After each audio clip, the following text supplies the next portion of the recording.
The Conservative Political Action Conference is meeting this weekend in Dallas. Former President Donald Trump addressed the crowd, one of his few public appearances since his organization was indicted on tax fraud charges. We will secure our borders. We will stop left-wing cancel culture. We will restore free speech and fair elections. And we will make America great again. It's very simple. The former president also continued his claims that the election was stolen from him, although intelligence experts did not find any evidence of that. Tonight, a handful of speakers also took the stage, rallying the Republican base heading into the midterm elections next year. They stuck to the same talking points: immigration, crime, and critical race theory. Tonight, I am joined by David Siders. He's a national political correspondent for Politico. David, thanks for joining us. Thanks for having me.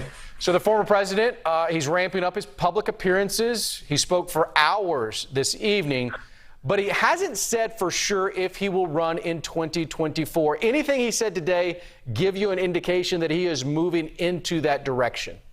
No, I didn't see any new phrasing or any new approach today that would suggest that we're any closer to him making a public announcement. I think that it's an interesting hold that he has over the party right now, because all these other figures you mentioned who show up at something like CPAC and speak, they're all in this almost if Trump doesn't run primary, where they need to prepare and get ready for 2024. But most of them won't even try to run if he does. So what are his motives right now for going to events like this? Is it simply trying to get that midterm election to turn the tide for the Republicans? Well, I guess that would be a sympathetic view of the former president, that this was to help the party.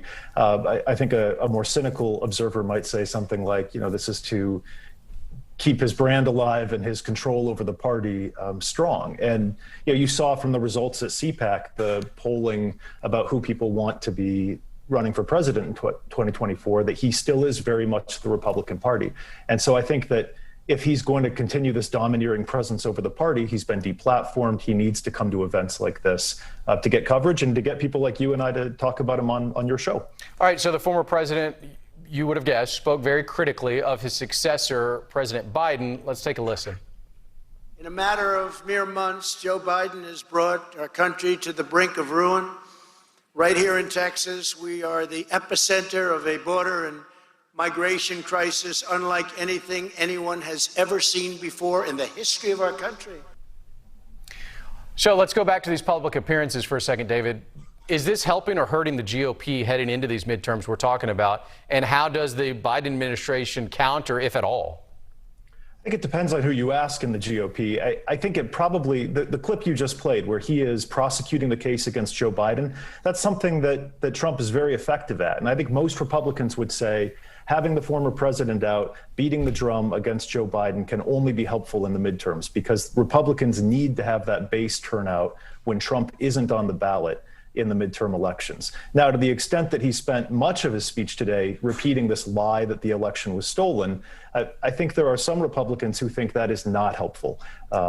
Saw results in Georgia in the special election after the presidential, where turnout was hurt, and I think because of that. All right, there's a straw poll attached to the CPAC.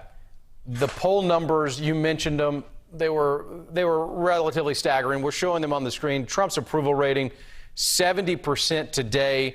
Biden's disapproval rating was very, very low. Do these numbers accurately reflect the opinion of the Republicans, all the Republicans?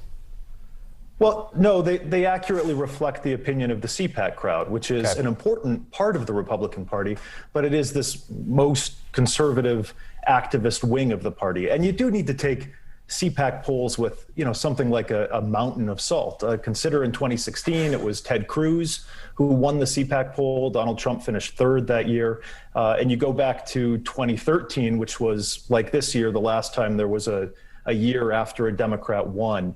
And Rand Paul was all the rage at that CPAC. And obviously, we don't talk about Rand Paul anymore. So take these with a grain of salt. All right, very quickly, our final question for you, and I think it's an important one. If the former president does decide to run again, he might be dealing with a criminal trial involving his organization. Will this have an impact really over the next 3 years as he may eye 2024? It's so hard to predict, right? I mean, right now I would say no. Look, he's been through 2 impeachments. It has not affected his standing with Republican base voters, and so you wouldn't see it having an impact in the primary. On the other hand, 3 years is a lot of time. I mean, go back 3 years before the 2016 election. Who was Donald Trump? Nobody. So, or somebody, but nobody in the political sphere. And I think there is room for the party to change in the next 3 years. There's just not a whole lot of evidence that that's happening yet. David Siders, thank you so much. We appreciate you taking the time. Thank you.